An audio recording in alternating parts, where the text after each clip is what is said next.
Igen, tisztelt hallgatók. Arról beszélnék, hogy mi értelme van ennek az egésznek. A mai ember minden haszonban mér le. Mi haszna van belőle nekem? Pénzt kifejezve is.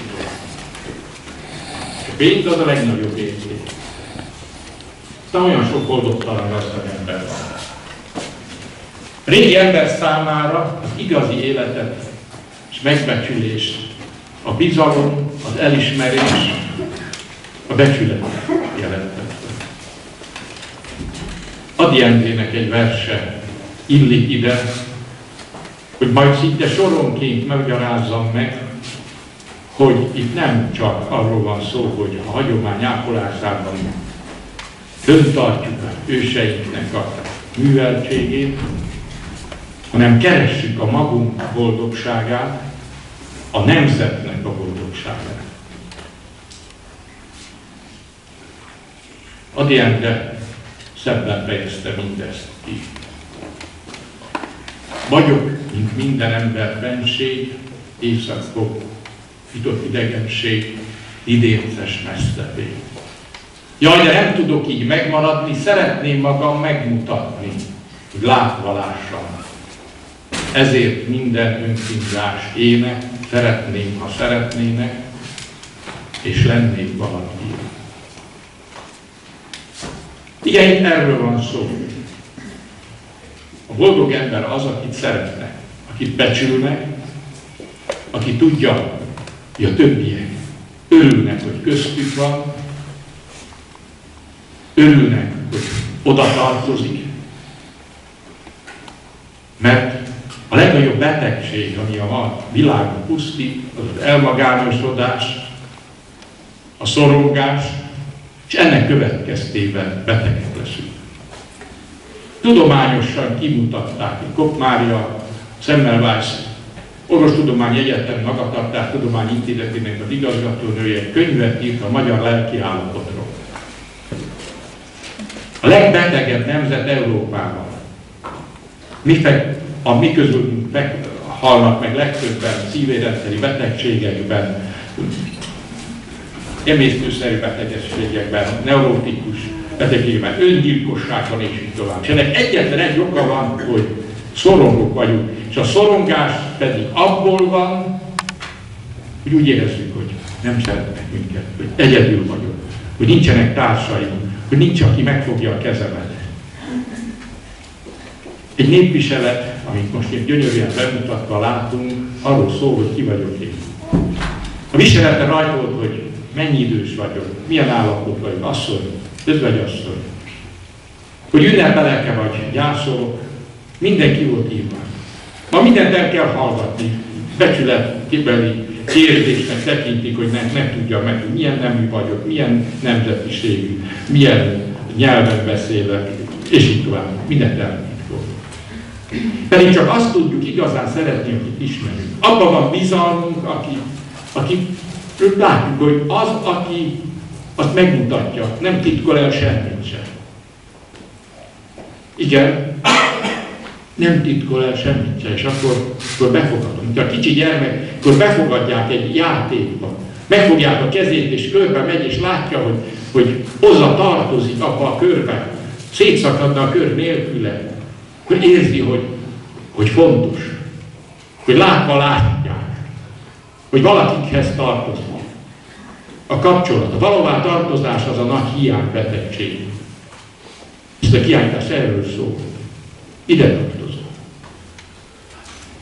Mert ide tartoztak, azok a viseletükben, a beszédjükben, minden pillanatban kinyilvánították, ők ide tartoznak. Hosszan lehetne még erről beszélni, csak egyetlen egy példát hadd mondjak ebből a tudományára, magatartás tudományból, hogy Amerikában megvizsgálták az Amerikában élő japánokat. Több tízezer él ott. Egy nagyon részletes kérdőível kikérdezték, hogy mit szeret, hogy, stb. Elég hosszú kérdőív. És utána az a több tízezer japán két csoportra lehetett osztani. Az egyik hű volt a japánságához, még ha pénzt is kellett ezért kiadni, vagy elmaradt tőle. Japán ünnepeket megülte, gyerekeit japánul tanította, és így tovább. A másik az gazdagabb volt, az letagadta a japánságát, az még a szemét is átoperálta, hogy nehogy lássák, hogy felveszelünk. Csak amerikai nők vettel feleségül, és gyerekeit csak amerikusul tanítottak. A fő különbség a két társaság között majdnem egyenlő nagyságban volt ez a tömeg, az volt, hogy azok, akik még anyagiakkal is ragaszkodtak ahhoz, hogy ők japánok, azok 10 évvel tovább éltek. Tovább akarunk élni. Tovább akarunk élni, mert érezni akarjuk, hogy hova tartozunk. És érezni akarjuk, hogy azért, mert ide tartozunk, szeretnek. Ez a bizalom, az összetartozás, a szolidaritás kérdése, ami nálunk nagy hiány. Máig nagy hiány. Minden nagy tragédiánk, minden történelmi veszteségünk, Muhitól, Mohácsig és Világostól 1919-ig csak abból volt, hogy nem tudtuk összefogni. És ennek egy okát kerestek Kodály Zoltántól kezdve Ilyés Gyulai, Arany Jánostól kezdve Széchenyi, hogy nem merjük vállalni magunkat, és főleg akik ott a nagyon gazdagok fönn vannak és irányítják az országot, azok nem érzik azt, hogy ők hova tartoznak. Az úgynevezett népi kultúra, az egykori jobbátság, az egykori parasztságnak a műveltség, ami évszázadokon keresztül alakult ki, azt azok fönt járók, azok megtagadták. És Kodály azt mondta, nem egyszer, hogyha nem tudunk újra egy olyan nemzetet létrehozni, amiben a legmagasabb műveltséggel rendelkezők is tudják, honnan jöttek, és ez a műveltségbeli különbség az európai kultúra és a népi kultúra között, ez nem tud egyesülni, akkor el fogunk pusztulni. Ha nem tudunk büszkén visszanézni azt, amit az őseink itt ebben a Kárpát-medencében kialakítottak, amihez ragaszkodtak, amiben kialakítottak egy értékrendet, akkor el fogunk veszni. Itt erről van szó. Itt látunk képeket, de a képek mögött munka van. Nem halljuk a gyerekjátékokat, amiket összegyűjtöttek ebbe a faluba. Nem tudjuk, hogy milyen gyönyörű táncokat, talán fogunk egy kicsit látni erről a dalokból is. Ez minden mögött van. Ez csak egy tárgyi jele annak, hogy meg akarjuk találni magunkat, boldogok akarunk lenni, hogy szeressenek minket, és akkor itthon fogunk maradni, nem fogunk kivágyni Amerikába, ahol többet pénzt lehet keresni, de boldogtalanak leszünk. Hogy nem vágyunk még a közeli nagy lehetőségeket biztosító központokba, otthon keresem a boldogságomat. Mert ha kívülülnek a falvak, akkor el fog pusztulni a magyarság is. Azt is egy tény, statisztikai tény. Európa lakossága a 800-as években, tehát ezelőtt 200-300 évvel körülbelül 30%-ban lakott városokban. Ma több mint fele. És az európai lakosság fogy, nagyon gyorsan fogy. Ha nem jönnének Törökországból, Afrikából, Dél-Amerikából, Távol-Keletről, azok a fiatalok, akik most már eltartják az előregedett európaiakat, akkor már alig lennének itt. Nem akarunk meghalni. Boldogan akarunk élni. Egymás kezét akarjuk megfogni. Ki akarjuk mutatni, kik vagyunk. És ennek a megalkotása, azokat a hímzéseket létrehozni, azokat a dalokat elénekelni, azt a játékot eljátszani, az alkotás. Az valami olyan örömöt ad, amit más nem tud adni.